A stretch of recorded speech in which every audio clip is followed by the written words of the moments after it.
Llega Constantino II y Constante, y estos dos son pro Concilio de Nicea. Y entonces lo primero que hace es levantar la orden del destierro a San Atanasio. Y dice, usted vuelve a su sede y usted vuelve a ser obispo de Alejandría. Pero resulta que era simplemente un emperador, ¿no es cierto? Y no era el superior eclesiástico. Entonces Eusebio de Nicomedia va a decir, eso no es canónico. Eso es un abuso canónico, una intromisión del poder civil en asuntos eclesiásticos, cuando a ellos les conviene, ¿no? Entonces va a nombrar, digamos así, en otra especie de reunión de obispos, van a nombrar otro obispo para Alejandría y van a forzar al emperador a que con la fuerza armada saque a los católicos de ahí, impongan ese otro obispo. Entonces van a la fuerza armada, van conquistando los templos, así a la fuerza, entran, estos son nuestros, y finalmente agarran a Atanasio, lo echan, lo llevan al destierro y ponen a un obispo ahí que ya, en fin, no juega grandes papeles, pero que no era para nada católico, era perfectamente arriano, ¿no es cierto? Y en el intervalo, para simular que les interesa el asunto, Eusebio de Nicomedia le va a escribir al Papa, que en ese entonces era el Papa Julio, en el Concilio de Nicea es el Papa Silvestre, va a escribirle al Papa diciendo, por favor, ayúdenos a zanjar la cuestión, pero no le importa nada el resultado, y automáticamente imponen el otro obispo y mandan al destierro a San Atanasio. El Papa dice, ok, veo que San Atanasio es una persona conflictiva, entre comillas, una piedra de escándalo. Hagamos un sínodo donde por fin podamos ver qué es lo que hace San Atanasio, si está bien, si está mal, si Arrio o San Atanasio, o con qué nos quedamos. Arrio ya estaba muerto, pero en fin, la doctrina de Arrio. Y entonces, apoyado por Constante, que es el emperador que era pro San Atanasio, va a reunir un sínodo, pero dice, no lo voy a hacer en Oriente, que es donde gobierna Constancio, que era pro-arriano, y donde está Eusebio de Nicomedia. No lo hagamos en tierra ajena, hagámoslo en la nuestra, hagámoslo en Roma. Un sínodo en Roma. Claro, para los eusebianos o los arrianos, van a decir, primero, nosotros ya resolvimos el problema, Atanasio lo desterramos. Ya pusimos otro obispo, ya no hace falta, llegó tarde su santidad. Y además, ir a Roma para hacer un sínodo bajo el Papa, tenemos todas las de perder. Dijeron, no hace falta, ya está resuelto, nosotros no vamos. Entonces, en el año 341, se hace un sínodo en Roma sin presencia de los arrianos y, por supuesto, declaran que San Atanasio es inocente y los cargos en su contra no valen y que él sigue siendo el obispo, no porque su reposición no fue canónica, no, porque su quitada del asunto no fue canónica. Entonces, no hace falta hacer nada canónico, fue falsa la deposición. Entonces nunca valió esa deposición y por lo tanto él sigue siendo el obispo de Alejandría. Claro, ponen el grito en el cielo los eusebianos, a pesar de todo, como ellos tienen cierto acceso a la fuerza, San Atanasio en la práctica no puede volver y regresar.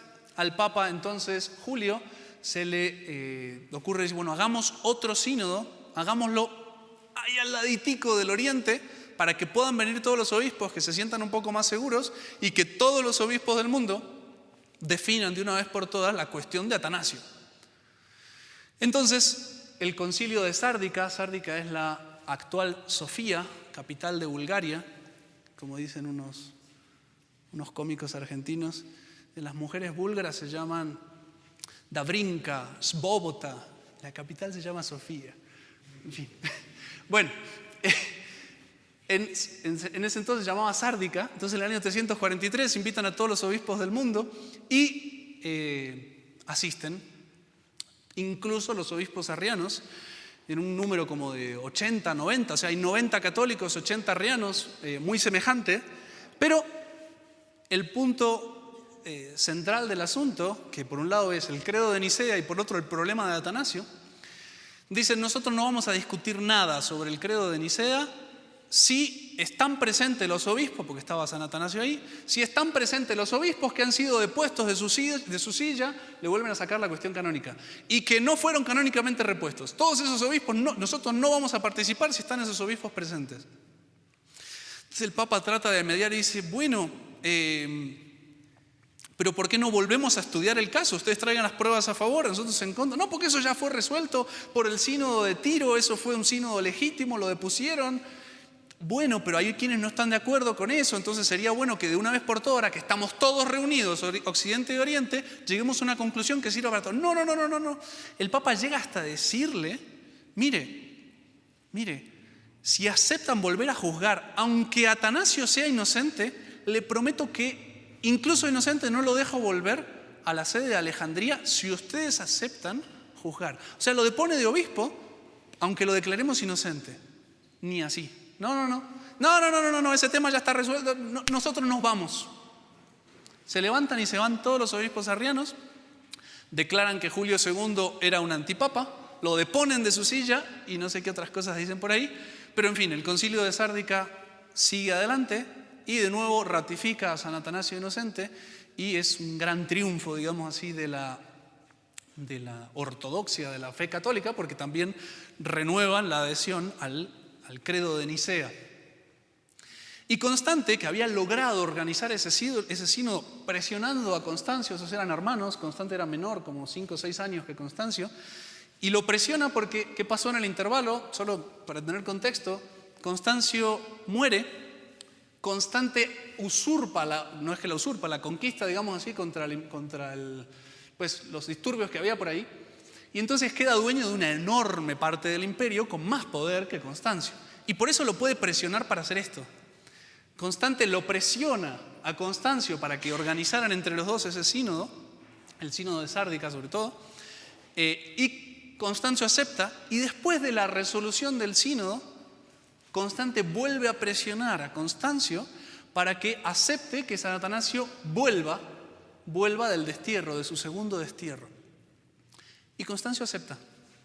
Y San Atanasio vuelve otra vez y dicen que ese regreso de San Atanasio fue apoteósico, que fue pasando de ciudad en ciudad y que hasta los ministros políticos de Alejandría, que cuando entran a Alejandría los salen a buscar, pero fue pasando por Jerusalén, en Jerusalén fue una gloria, fue pasando después por el desierto, donde estaba San Antonio y los monjes del desierto le hicieron cánticos y cosas, y lo subieron en un burro, lo metieron en un burro como nuestro Señor en Alejandría, y le ponían ramas en el piso y arreglos de flores. Fueron 150 kilómetros a las afueras de Alejandría para recibirlo y acompañarlo. 150 kilómetros para gente que andaba a caballo y a pie es brutal. Bueno, fue realmente apoteósico. Y estamos en lo mejor del asunto. Y viene un tal Magnencio, que no hay que confundir con Magencio, yo no sé por qué esta gente siempre tiene nombres parecidos, un tal Magnencio que asesina a Constante, quiere quedarse con el imperio, Constancio lo voy a salvar y se queda con todo el imperio, lo conquista, lo vence rápido, y Constancio, pro-arriano, queda dueño otra vez de todo el imperio. Y para colmo, muere Constancio, creo que es en el año 360, si no recuerdo mal, Constante, muere Constante en el año 360, si no recuerdo mal, o 350. Bueno, muere antes de este asunto que va a seguir ahí, y 2 años después, en el 300, ahí está, muere en el 350. Y en el 352 muere también el Papa Julio, que era a favor de San Atanasio, decidido. Y sube el Papa Liberio, que va a tener 2 años de gloria y todo el resto de embarradas. Antes y después. Sube el Papa Liberio y dice, Constancio le dice, tenemos que arreglar este problema de Atanasio que sigue dividiendo el mundo este hombre.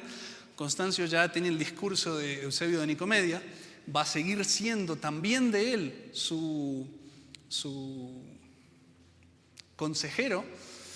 Y el Papa Liberio dice, bueno, convoquemos ahora finalmente un concilio universal que por fin defina universalmente el tema de San Atanasio.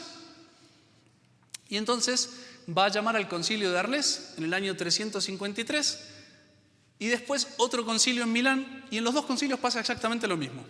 El emperador Constancio se mete y dice, el que diga que Atanasio puede estar en comunión, destierro o muerte.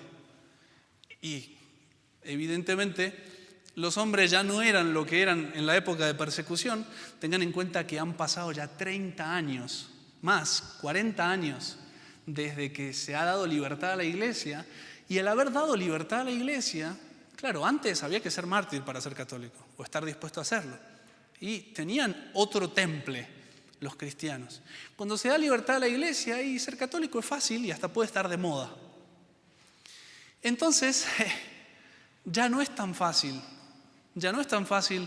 No hay hombres de ese temple y por primera vez te oponen en ese momento decís, ¿es San Atanasio o yo? San Atanasio. Y todo el mundo puso la firma en los 2 concilios para excomulgar a San Atanasio. Hago un paréntesis, estos 2 concilios reunidos por Constancio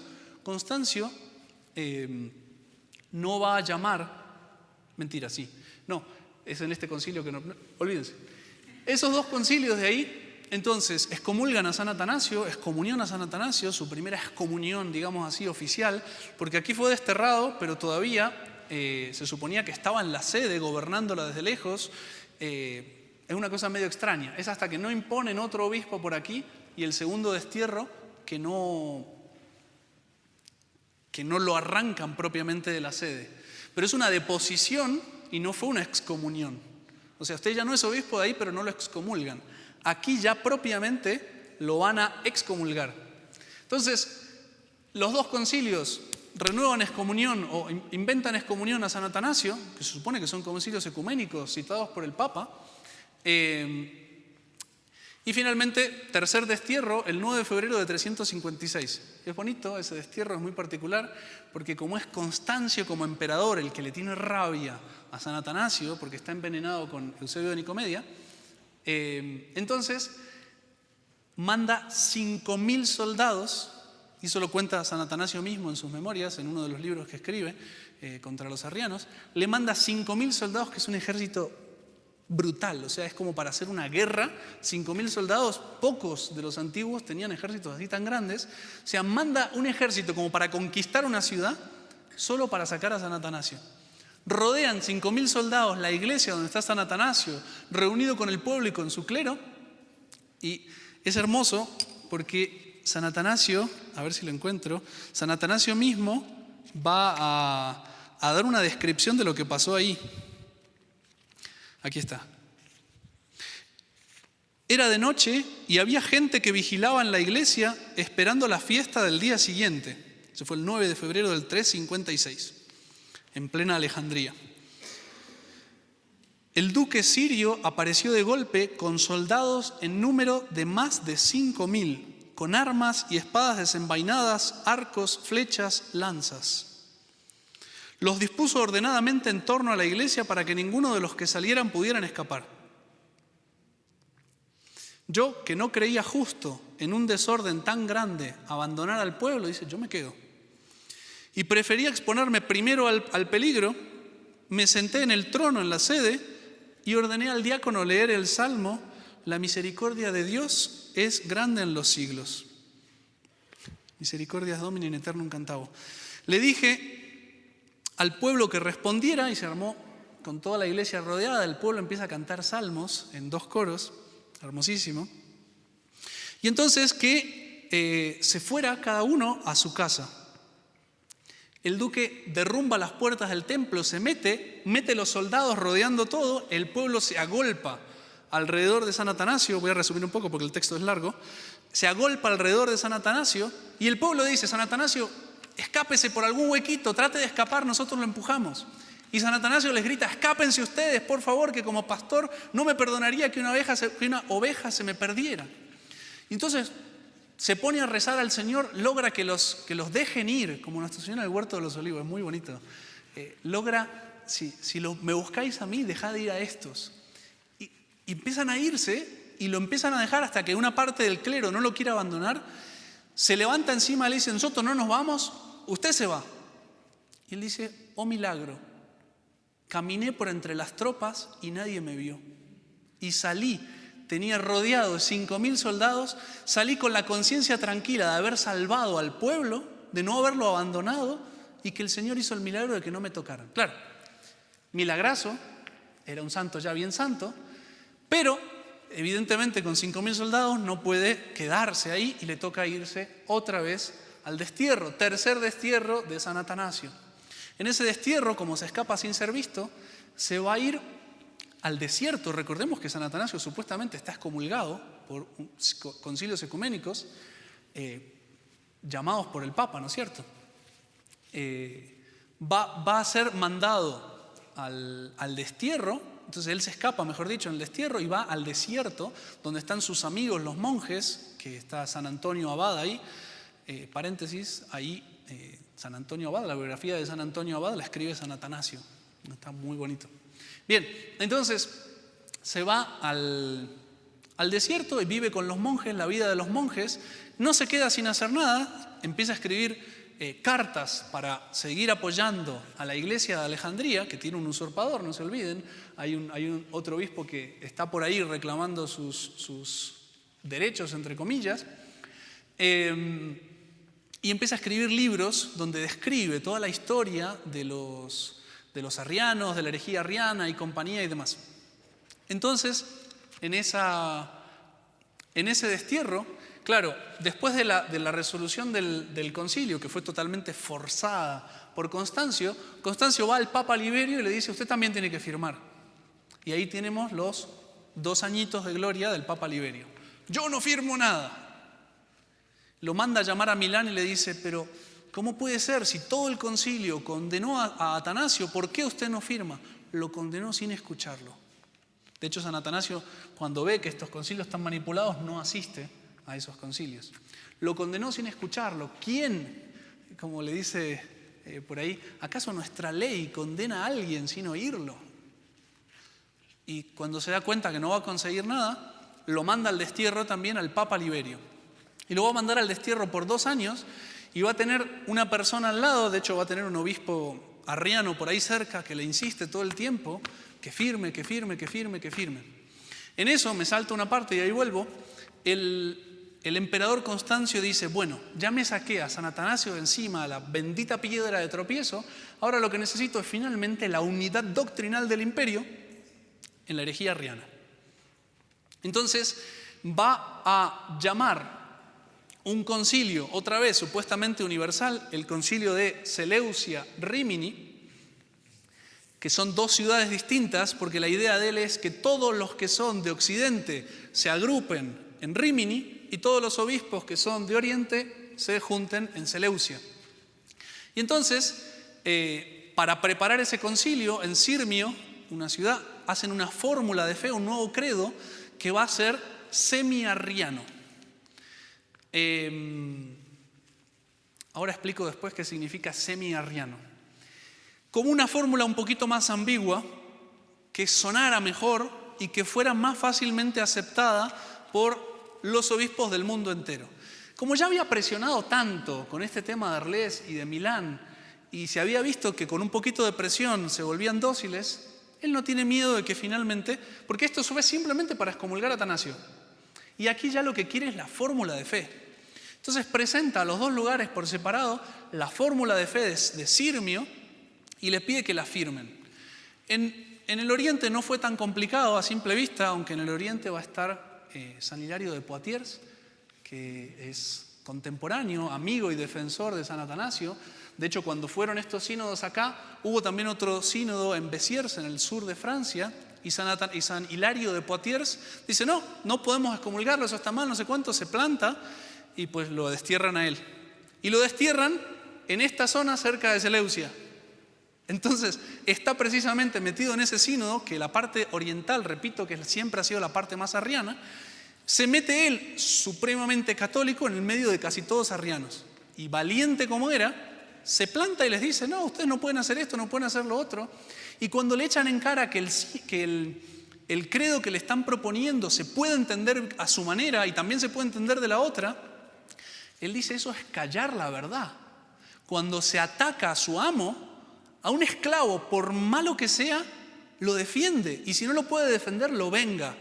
Un perro, cuando tocan a su amo, ladra. Y ustedes le tocan a su Dios y se callan. Callar es lo mismo que acolitar. Bueno, no dice la palabra acolitar, pero callar la verdad es lo mismo que negarla. Por supuesto, le va mal al pobre San Hilario, entre comillas, pero de todas maneras en Seleucia van a aceptar en Seleucia no tanto, arranca primero Rímini, se dividen en dos, en Rímini dicen, no, esa fórmula de Sirmio es basura, la tiran, tratan de proponerlo de Nicea, lo manipula de afuera el emperador, aprieta, se separan los arrianos. La cuestión es que se vuelve a proponer una nueva fórmula de fe que es más moderada, más semi-arriano. El Hijo es en todo semejante al Padre, solo que es de distinta esencia y en realidad es solo una criatura y existe desde el principio, pero antes no era. Entonces es como que le buscan lo máximo que le pueden dar a un hombre, pero no es Dios. Eso es lo que se llama una fórmula semi-arriana. Es una herejía completa, pero dentro de las herejías del arrianismo están divididos entre los arrianos extremos y los semi-arrianos. Pero todos son herejías. Hago ese paréntesis, pero ya van a ver por qué. Esa fórmula se llamó la fórmula de Nike, por el lugar donde lo hicieron. No sé si se pronuncia, eso es en inglés, sería Nike, no sé. Y por supuesto le piden a todo el mundo que firmen y todo el mundo sabe cómo se firma la fórmula de Nike. Chulito. Bueno, la cuestión es que lo firman todos por presión del emperador, obviamente, y es el auge del arrianismo. Porque no solo se hace esa firma, sino que se mandan delegados del emperador a todos los obispos del mundo y se les pide los que no estuvieron en el concilio o la firman o son depuestos. Más de 90 obispos, que es un montón, fíjate, es casi un tercio de los obispos del mundo, fueron depuestos de su sede por este supuesto concilio, que hago un paréntesis, al Papa no se le dijo nada, al Papa no se lo llamó a participar de ese concilio, porque a pesar de todo, no era grato todavía al emperador. Cuando sale esa fórmula de Nike, la última o la tercera fórmula de Sirmio, que repito era medio ambigua, por la presión que tenía Liberio de 2 años de cautiverio, finalmente lo convencen, mire, ¿es Atanasio o usted? No, ya sabe que ya estoy podrido. Firma la excomunión a Atanasio, el Papa, por presión, lo que quieran, pero la firma. Acepta que los arrianos están en comunión, o sea que ya eso está aceptando algo totalmente inaceptable, porque pónganle que a San Atanasio los excomulgue y sea injusto nomás. Pero que los arrianos, los herejes, que son herejes formales por el concilio de Nicea, los pueda aceptar como en comunión de fe, eso ya es inaceptable, y firma una fórmula semi-arriana, que no hay que dejarse engañar, repito, por el semi-arriano, que suena como ambiguo. Es ambiguo dentro del arrianismo, pero es una negación completa y directa de la divinidad de nuestro Señor. O sea, es una herejía completa, que la palabra semi no los engañe. Entonces, y de hecho no lo digo yo, lo dice en su momento Baronio, que es una eminencia, era amigo de ¿cómo se llama? De los oratorianos, San Felipe Neri, amigo personal de San Felipe Neri. San Felipe Neri le dice, tú tienes que escribir una historia eclesiástica, lo manda a escribir la historia eclesiástica, y cuando escribe la historia, él dice, el Papa cayó en herejía. Cayó en herejía a título privado, no como pastor de la Iglesia Universal, pero cayó en herejía. Y Bossuet, el gran predicador, cuando uno habla de un gran predicador, dice, como Bossuet. Pues Bossuet también dice, cayó en herejía. Después lo que pasa es que eso suena muy fuerte y dicen, no, lo que pasa es que la fórmula era solo semi-arriana, ambigua, se podía entender bien. No, pero los santos, callar la verdad es igual que negarla. Y aceptar en comunión que los arrianos están en comunión de fe, eso está gravísimo. Cuando ya fueron condenados y están negando dogmas definidos.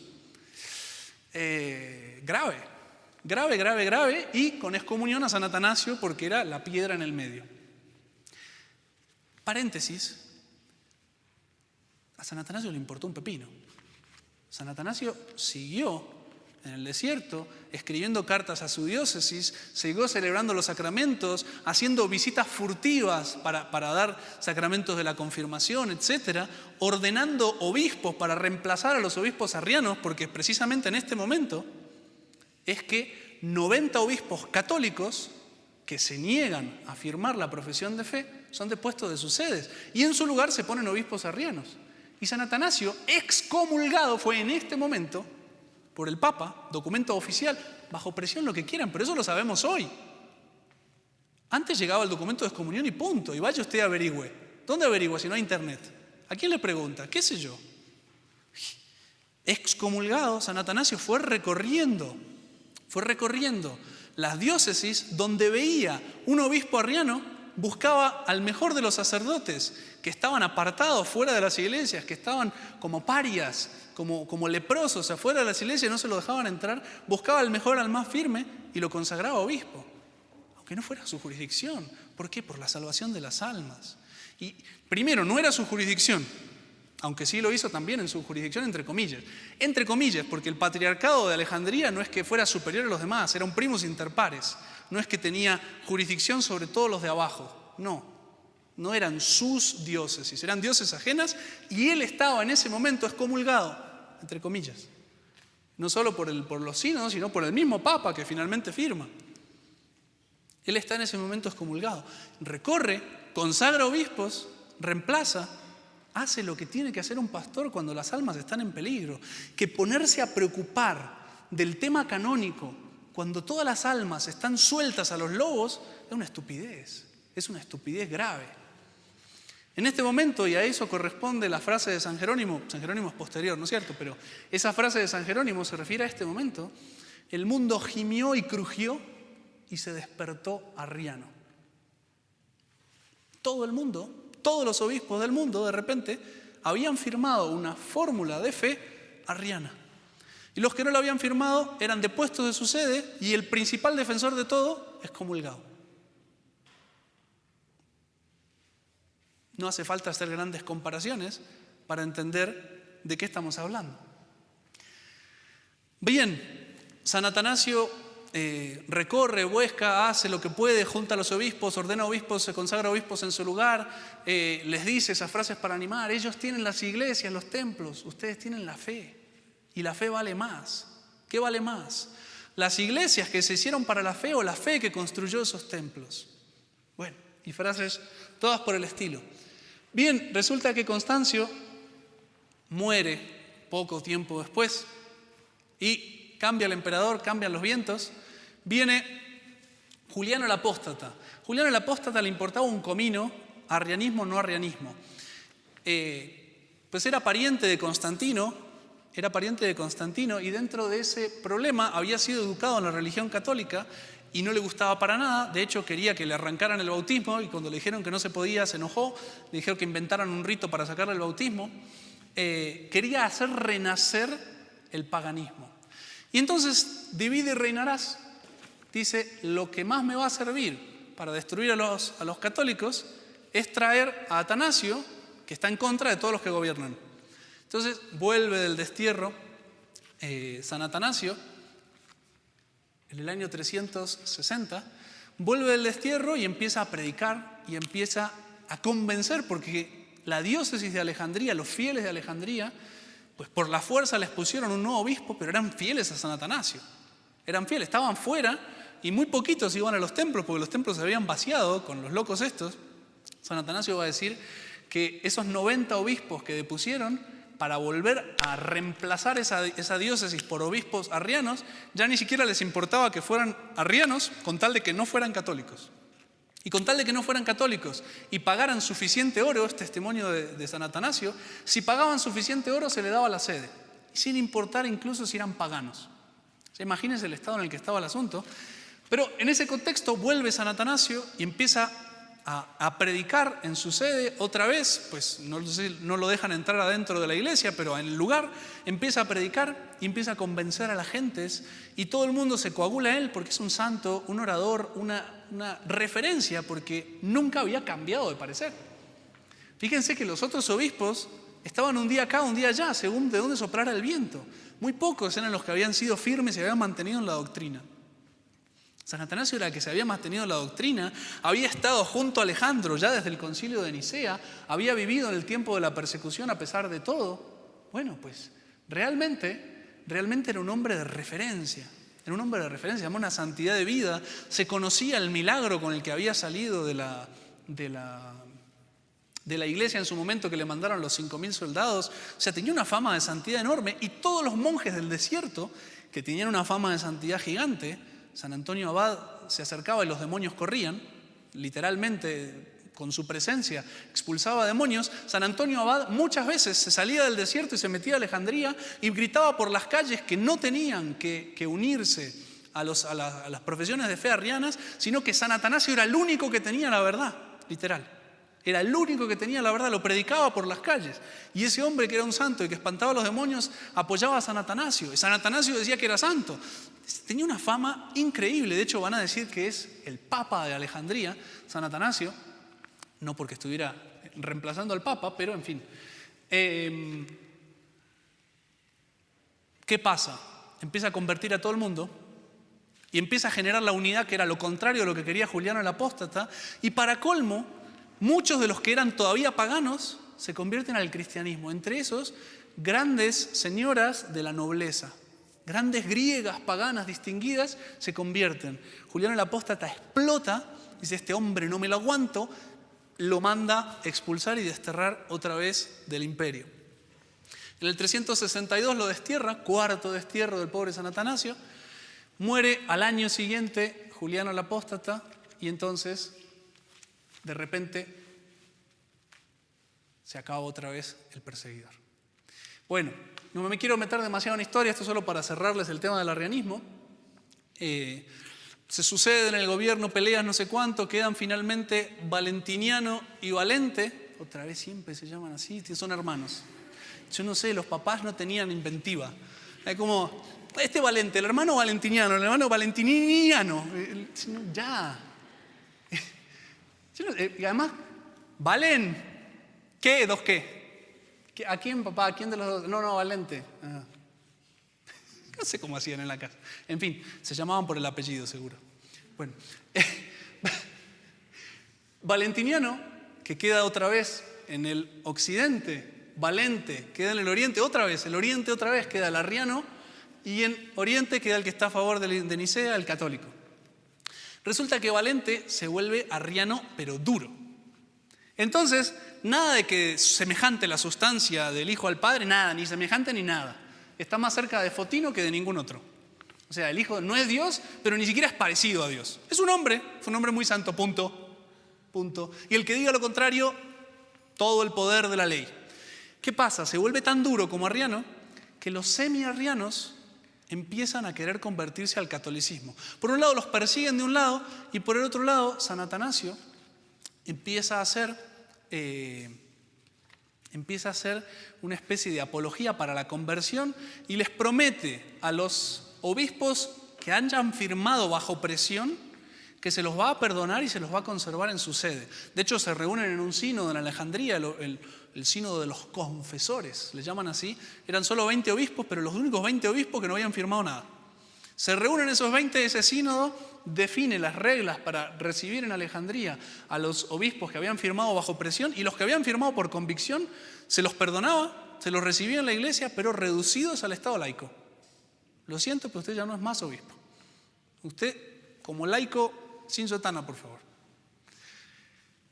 Y los otros sí promete recibirlos. Entonces hay muchos que han firmado bajo presión el semi-arrianismo, esa profesión de fe, la fórmula de Nike, le pusieron el chulito. Bien, esos pues empiezan a sentirse muy tentados, finalmente empiezan a convertirse hasta que en un momento van a buscar al Papa 59 obispos en masa a decirle: nos arrepentimos, queremos ser católicos. El Papa los recibe, eso llega a oídos de Valente. Valente pega calentura y dice: ¿quién fue este? Atanasio. Y Atanasio, otra vez, quinta y última vez, desterrado. Destierran a Atanasio, esta vez Alejandría y el mundo entero se le arma en revolución a Valente, le insisten, le piden, lo amenazan. Valente se tira para atrás, 4 meses después lo deja volver y ya ahí no va a salir nunca más. Ya le quedan como 6 años de vida, va a morir el 2 de mayo del 373, cuando en realidad todavía la mitad del mundo es arriano, la mitad del mundo es católico. Va a cambiar de nuevo el viento, solo para terminar la historia del arrianismo. Va a llegar después de unas luchas y no sé cuántos, va a terminar como emperador Teodosio, y Teodosio va a ser católico. Y como católico que es, va a empezar a atacar las decisiones, se va a poner de acuerdo con el Papa y va a llamar al sínodo de Constantinopla. No les puse el año, pero es año 381. En el 381 el sínodo de Constantinopla completa el credo de Nicea, justamente porque ha aparecido en ese entonces una herejía nueva que está buenísimo, tienen una inventiva genial, la de los apolinaristas, que entonces dicen, no, sí, Cristo es Dios y es hombre, pero como hombre no tiene alma, porque si no, no sé cómo encajaría la divinidad en el cuerpo. Entonces, no tiene alma, entonces el alma de ese cuerpo es la divinidad. Pero resulta que si no tiene alma no es verdadero hombre. Y hay un montón de emociones de nuestro Señor que son del alma. Mi alma está triste hasta la muerte, dice nuestro Señor, tiene alma.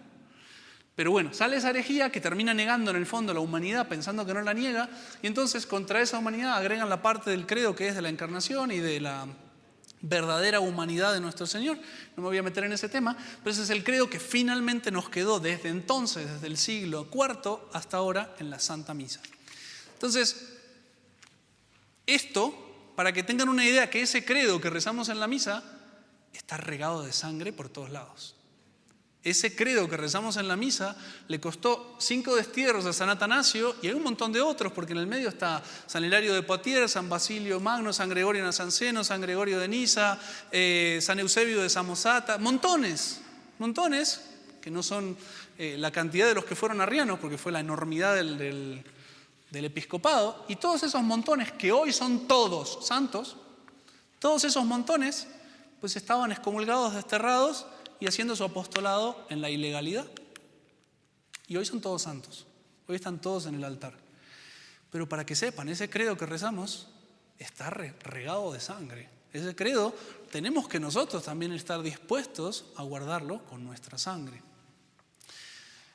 Simplemente para mostrarles rápidamente la comparación con lo que estamos viviendo hoy, que realmente, repito, no es muy difícil.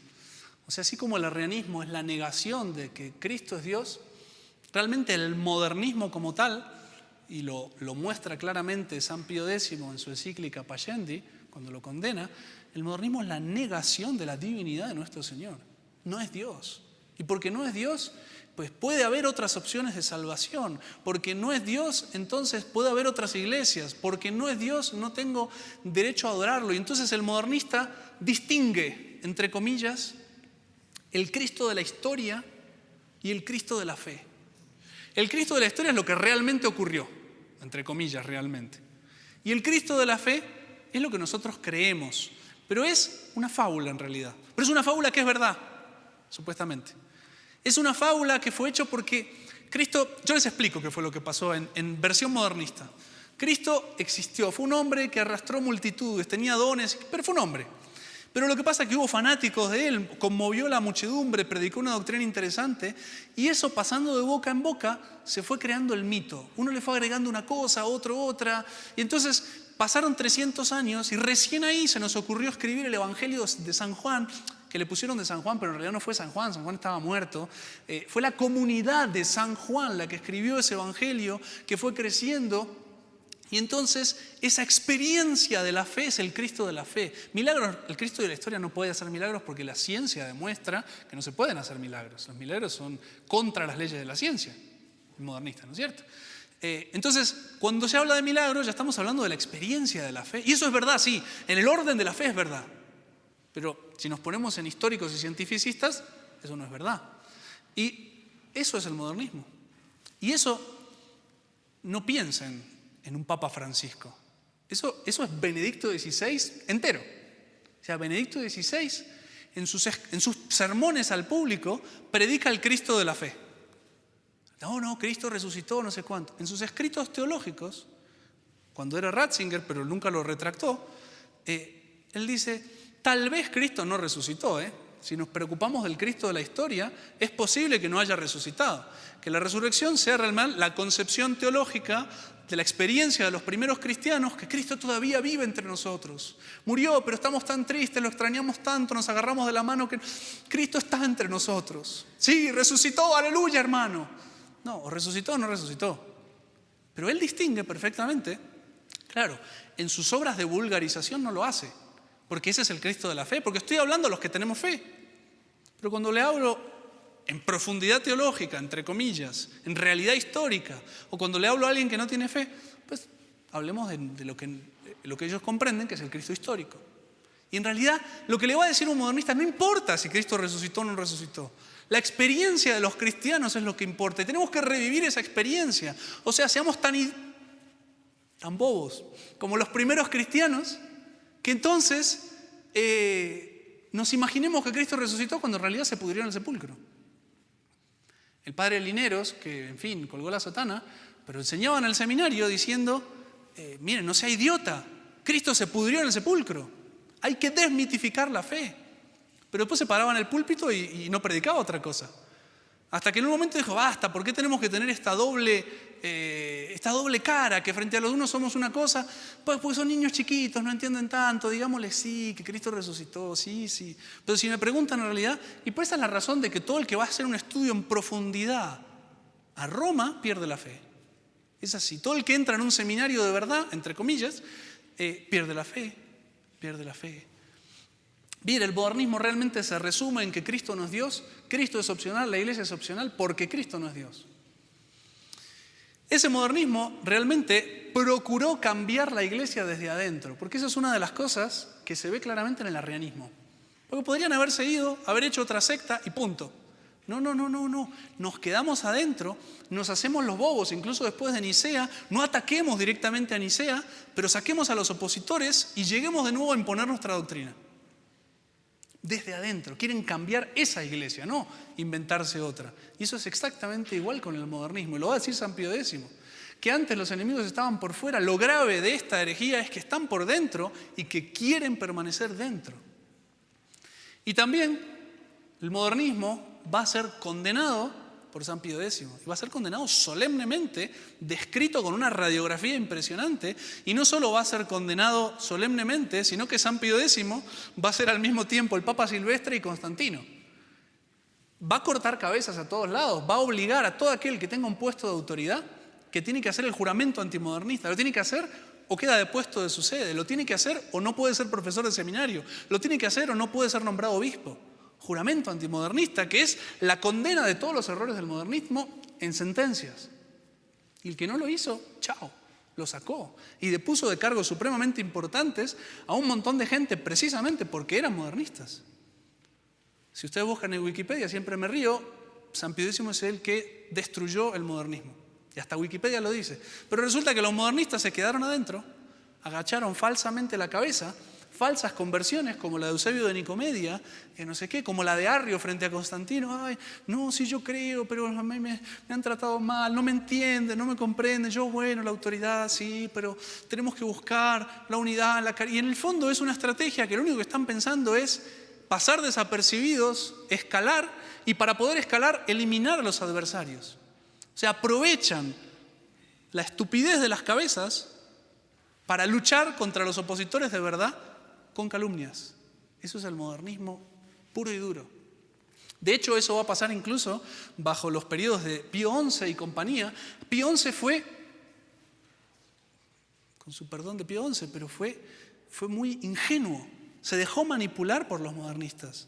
Los modernistas le hicieron bajar las armas a los cristeros. Le hicieron deponer del seminario de Roma, el seminario más conservador que había, al sacerdote que era como un San Atanasio, el padre Le Floch.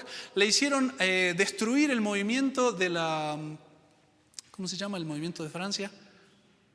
Bueno, no importa, un movimiento monárquico en Francia, antiliberal, que no era del todo católico, pero que justamente era una oposición para que se mantuviera todavía la Cristo Rey en Francia. Se lo hacen destruir, lo manipulan con calumnias para que haga exactamente lo que hicieron con Constantino.